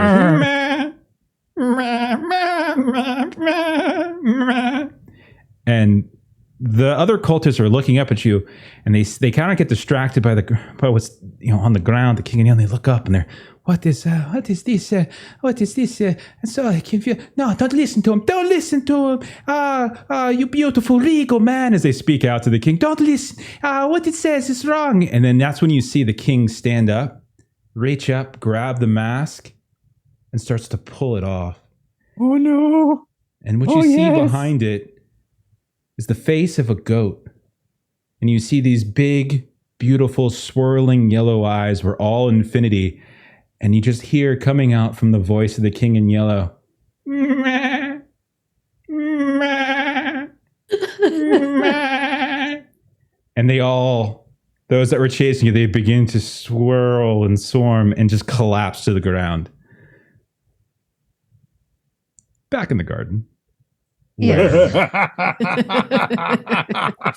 Bert has bit the giblets or something of an auctioneer, and where Billy has been freeing her fellow goats from captivity. How would you two like to resolve and finish off this little scene? So Billy is kind of watching each of the goats that are being released. Because it's not just humans that have society, you know, goats also have society. Of course. So they're very civilized, as we can see. So Billy sees a particular, also kind of similarly colored goat to herself. Okay. And big horned? Smaller horned. Oh, okay. Size doesn't matter that much. Continue. And so Billy's just going to kind of assess this goat, because this goat looks like it's got some good, it's been treated well and raised well. And so maybe there might be a goat heiress out here. It's like the goat that you the goat that you're looking at. It's like a corn-fed Iowa, like Midwestern goat, really big dude. Looks way too big for the cage that they're in.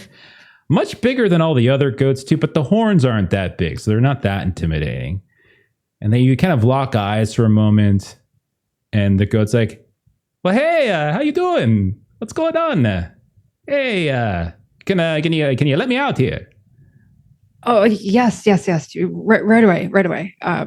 And so the headbutting is almost going to have a little finesse to it. Like, Okay. I don't just barrel at things. I have a little more, tact. Oh, you got to how this gets. Oh my, Mamma Mia! You've got some nicer horns there, if you don't mind me saying. Oh, thank you. And she kind of like will open, kind of get the open kind of the gate a bit. Mm-hmm. And so it's very much Moved sort of it that so movie deftly thing. like that. Oh my goodness! Like you just, it's like a human being with the fingers. That's how it's so beautiful, so amazing. So it's almost like the movie where like you have this like love scene that like you have like two figures that like there's other things going on. This now is not the time for this, but this is the time for this. And so like I'm almost imagining this garden has sort of like almost like the hedgerow maze kind of a thing in the garden. And so Billy wants to take a little romantic walk with this goat into the maze. Okay. So the goat busts out of the cage and they stand, and it's like they're very big and they have a deceptively ripped chest, of course. Of course. Because those are the best kind of chests. As they stand up, and like, oh, you freed me. You saved my life. I don't want to be so forward, but I'm a very big deal. Back in goat country, I am. My father would be very, very happy to hear that you have freed me. Oh, you know him. He is like a fucking king or something. I don't have a good name for him, but he's king of goats. I know that name has traveled far. I know exactly who you are, and I think this has gotten far too dangerous. I think we should take a walk over there. Your friend is very violent. He keeps biting and biting at that man's junk. I don't understand it. He's already dead. Why does he continue to do? No, I will not get distracted. Your beauty is just too much. It's just too much. No, seriously, it's too much. So we go walking off. Okay. And so we see as like chaos is unfolding, as cultists are slashing at goats, goats are impaling cultists. We just see slipping off into the hedge maze of the night. We see this big, bulky looking, small horned goat, and we see Bailey going off as well. Let's check in with little Donnie. Donnie, you have demolished this man. Donnie is tasting all the humans. Oh, and you're just going around. It's just like Going around, tasting all the humans. it's like the Monty Python rabbit. You're just flying off in this direction, flying off in that direction. And I'll say, because you guys have done so amazingly well with your roles, like definitely the wave has, like the goats have taken over. You've set free all of these others that were caught up and hidden in cages for auction. You can see the bodies of cultists are on the ground, and you can see goats are over top of them, and they're like, "You stupid goat, you stupid goat," and they're constantly going back and forth. And others are fleeing off. Some are jumping into the water, trying to swim away. Whole group are running down towards the carriages and fighting over who's going to get into it as it's starting to spread out. And Donnie's just going around, just biting one after the other. Okay. Let's go back inside. Let's go to Baby B. Baby B, last we saw, this woman turned around. "Oh, not so fast, the cockroach." And she kind of squares up on you. And you two, this room is on fire, as several tablecloths and tapestries are on fire. The chairs have been thrown wild as some have run outside to help with the fight in the garden. Others have heard rumors of a massive melee and are running away as goats are running in and chasing them down. But there's this perfect moment where there's this empty spot on the floor. And there is you with your silver bag. And there is this woman. And she looks at you. "On the guard. What do you want to do there, Baby B?" By any chance, do I have a gun on me?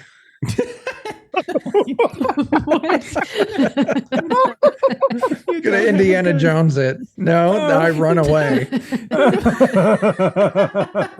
hardcore parkour through like a fucking air vent. I'll tell you what. High or low, Chuck? High or low? I. Okay. So as she's staring down at you and she's getting ready to come chase you, you look around. You're looking around for any signs of a gun, and you see on the ground next to you this little glimmer, this reflection, and you can see one of these machines, these guns. You've seen your goat master. They have some. They chase away some of the predators and things like that. But there it is, laying on the ground. But she is charging in with like great finesse and great alacrity. Are you going to try to fire this gun off at her? Yes. Okay. Absolutely. So I dive, tuck, roll, grab it, work the trigger with my tail. Okay. Give us a roll. You're small, which I think actually might help with some of it here. Okay. So go ahead and roll 4d6s against the danger at the time. God, I have rolled jack shit tonight. I've rolled so bad. 3. Okay. 3 is really good, as you actually still defeat her. As you reach down, you grab it, you turn it up, and right as she's lunging for you, you see this high-heeled foot kind of flying in your direction. It's about to impale you right in the eye, and you hold the gun up and you fire. And I would say probably the only person who, well, actually all of you might hear it. This loud explosion goes off. Her leg goes, from the force of it, just kind of hurls off to the side, and she just misses your head. And you have shot her in the leg. And as she lands, like there's blood spurting, and she looks down. "You stupid cockroach! You shot me in the leg! What is wrong with you? I'm going to kill you!" And she starts limping over towards you at this point. As while you did shoot her, this is probably more than just a run roll thing.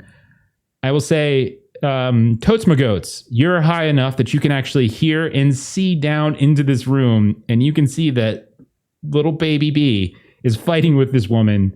Just shot her, and now she's kind of closing back in on him, and he doesn't know how to reload this thing. Okay.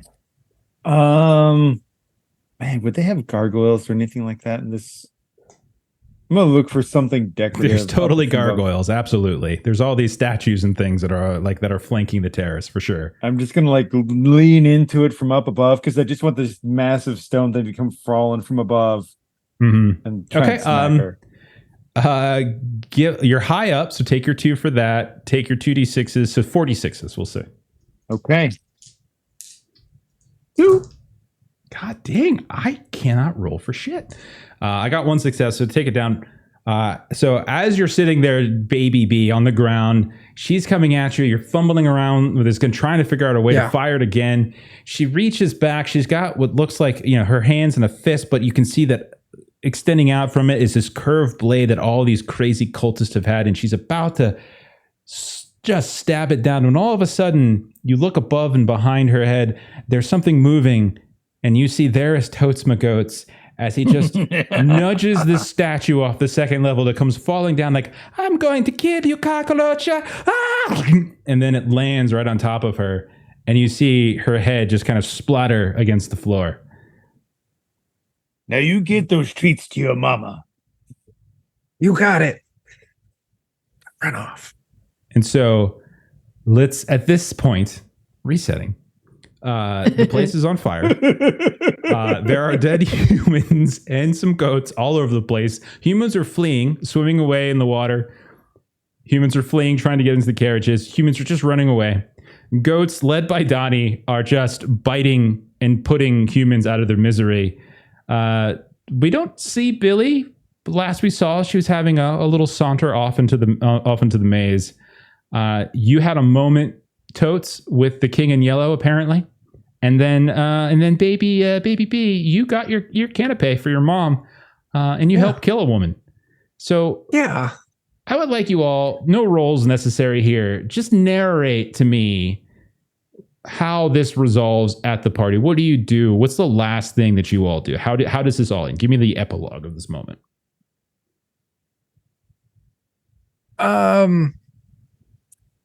Well, we need to get home, so I'm going to sneak my way back out to the carriages, and I'm going to have kind words with one of the horses.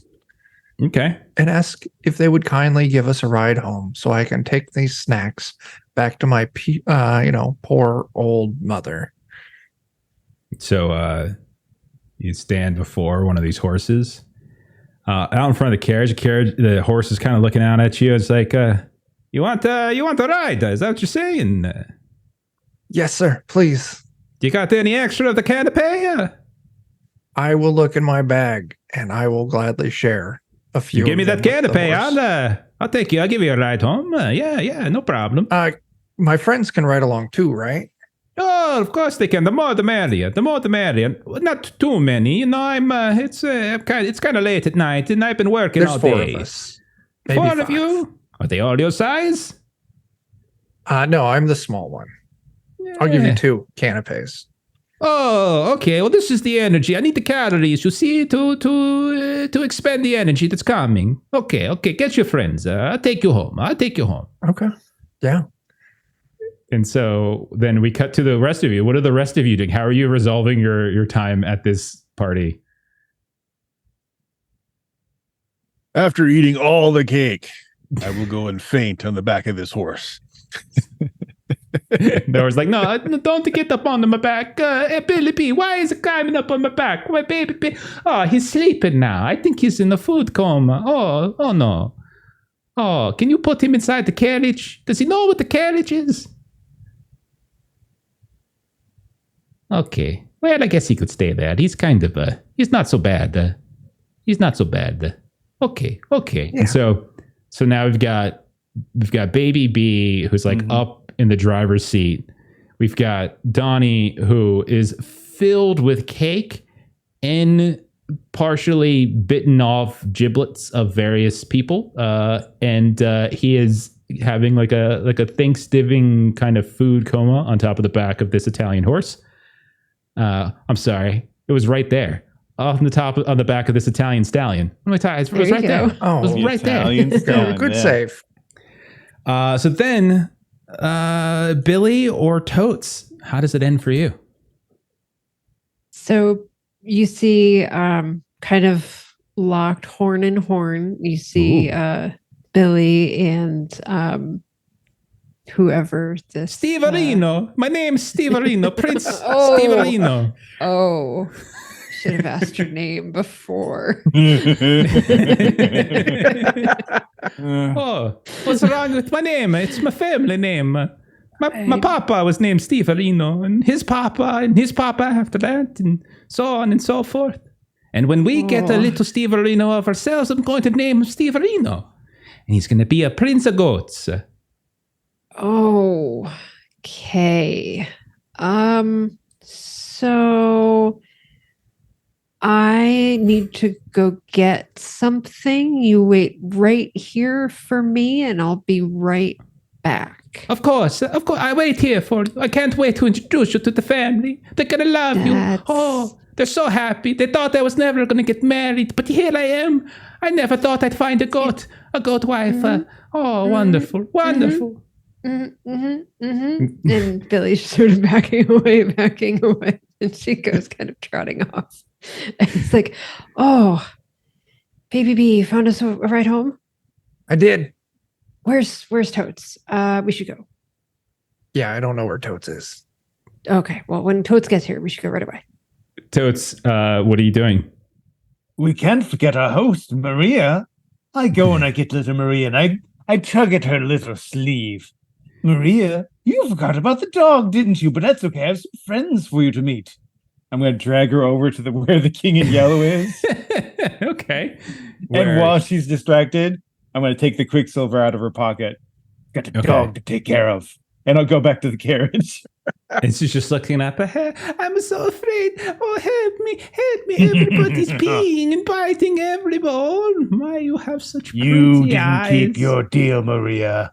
You stay here. And she just starts like swirling around. Such a pretty eyes. All the hair of the king. Oh, far away on the ocean. The shores of Carcosa. Why am I? And so she just starts mumbling random stuff. And so the four of you, you scramble back. You get into your carriage. Luigi's nowhere to be found. It's just a horse. It's a carriage without a driver, but filled with canapes and an excitement. The Italian stallion leads you all the way from a now fiery inferno of a villa as no one's put the fire out. People still running away from it. Bodies everywhere, left and right. And as you all travel off back to your cottage, we look back briefly as there is Steve Arino in the hedge maze. I can't wait to introduce you to my mama. Oh, I can't wait. Mm-hmm. And then we see like a time lapse of like the moon kind of moving over the night, the sun coming up. The whole time he's like, I wonder where she's at. She's been gone for a long time. Oh, I hope she didn't fall in. And then at that point we cut and we see the rest of you arriving back at your cottage. You had a wonderful party. And we'll go ahead and end it there. There we go. Let's go, Crashers. Okay. And so that's Goat Crashers, so everybody. good. Pretty standard plan. Yeah. I think that's how it's intended. Right there. Actually, it probably is, to be honest. It's so weird. Yeah.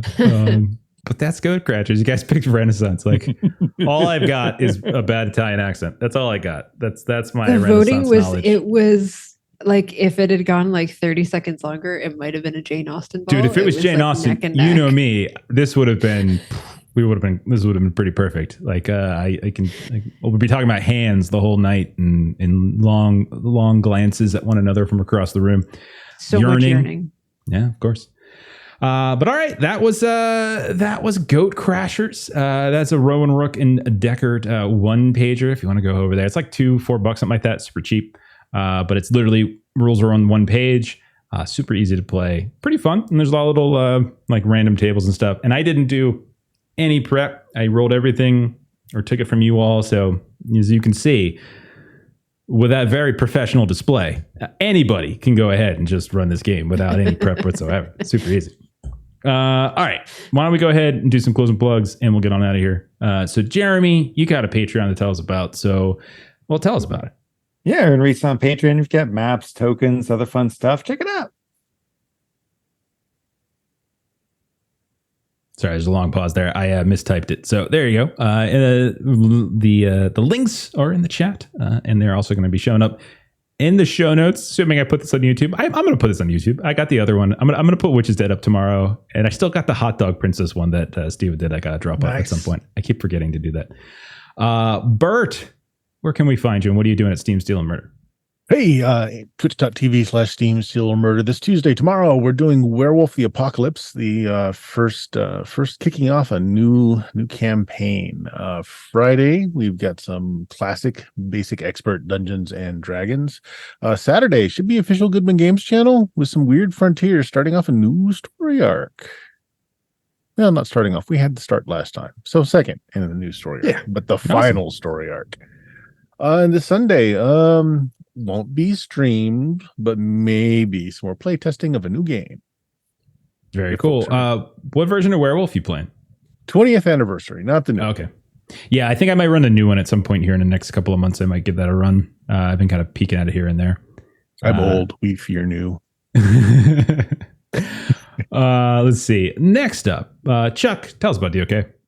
Yeah, Wednesday, we're doing Dungeon Crawl Classics, Night Below. Friday, we're continuing the campaign of the game that Joe's making called Anvia. And then Saturday during the day, I think we're scheduled for some Forbidden Lands Blood March over on Grim and Perilous Place. That sounds familiar. Yeah, absolutely. Let's see. As for us, next game is tomorrow night as we are playing some Forbidden Lands. The finale? Question mark. It's either tomorrow night or the next week. We might be starting like a 2-part finale, but we are literally right at the end. So come on, hang out. It's a lot of fun, and we'll see how that ends. I doubt Steven's going to be able to kill Bacho because Bacho is ridiculous. Thursday, you can see a few of us here playing some Die, the role-playing game, as we are, we finally met back up with their missing game master, and we'll see how that conversation goes.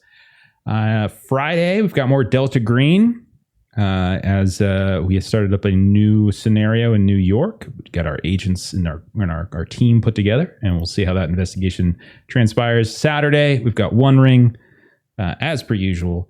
And then next Monday, I don't know, something.